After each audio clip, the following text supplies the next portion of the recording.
Okay, in this video we're going to start looking at how we determine the equation of a circle. Okay, so we're going to start with this point here. We're going to use Geometry Sketchpad obviously to help us. Okay, this point coordinates 2, 3, and I'm going to um, I'm going to go to another point, and I'm going to go. Let's see, if I move up 1, 2, let's select the point obviously. Okay, I don't want that there. Undo that. Okay. So I'm going to go up 1, 2, 3, and over 1, 2, 3, 4. Okay, so there's my point. Obviously, its coordinates can easily be found as 6, 6. Okay, and what I'm going to do is I'm going to draw that segment between those two. And the length of that segment should be of no surprise. It's 5 units. It's a 3, 4, 5 triangle up 3 over 4. So that's 5. Okay. Now I'm going to draw a circle, and my center is going to be at A, and I'm going to reach out to that point there. Okay. So this is a circle whose center is at 2, 3, and whose radius is 5. So I'm going to ask Sketchpad, what is the equation of that circle? And here it is. Let's pull it over. Okay, so the equation of that circle, x minus 2, quantity squared, plus y minus 3, quantity squared, equals 5 squared, or 25. Well, there it is. It has all the important ingredients of a circle in it, the center and the radius. Okay, x minus the x coordinate of the center, quantity squared, y minus the y coordinate of the center, quantity squared, equals the is equal to the radius square. And really, that's nothing but the Pythagorean theorem right there. Right there is Pythagorean theorem. Okay. Now, if I change some aspects, if I change the radius, okay, radius is now, as you can see, 6.32. The center is still at 2, 3. So the aspect down here that changed was the radius squared. Okay, center remained fixed.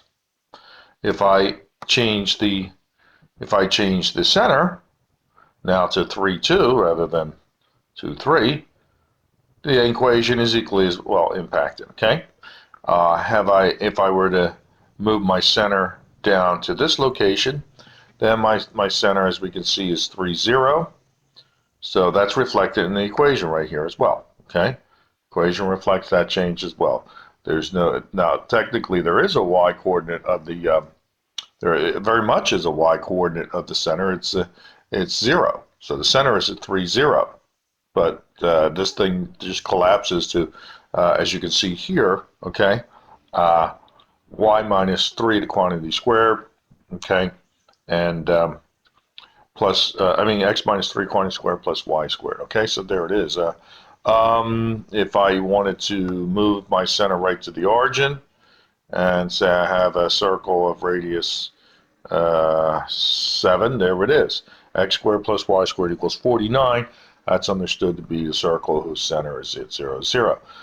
If my center is moved over into one of the quadrants here where the x value is negative, notice this reads x minus a negative 3 or x plus 3 quantity squared, y minus 1 squared is equal to the radius squared. Okay.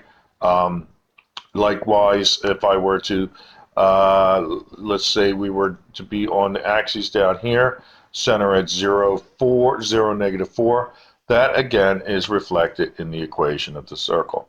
So in general, the circle, okay, given the equation, you can easily tag the center, okay, in this form. The center can easily be identified, even without the picture, as 0, negative 1, and the radius is 8.06. All right. Or if I were to say, okay, well, what is the equation of the circle whose center is here at 2, -4, and let's say has a radius of exactly 8 units. Okay, well, given the center and the radius, we know what the equation is. Or given the equation, we know what the center and the radius is. So generally speaking, we're going to say the following. Okay, for a circle, generally whose center is at some coordinates h, k, and whose radius is 8, its equation is going to read x minus h, the quantity squared, plus y minus k, the quantity squared, is equal to the radius squared. Now just be mindful, the normal form reads minus h minus k, so when the h or k is itself negative, as is the case here with the k, then this is going to turn to positive. Okay, so that's our first video on circle equations, and we'll have a follow-up one to look at some algebra with those. Okay, all right, there you go.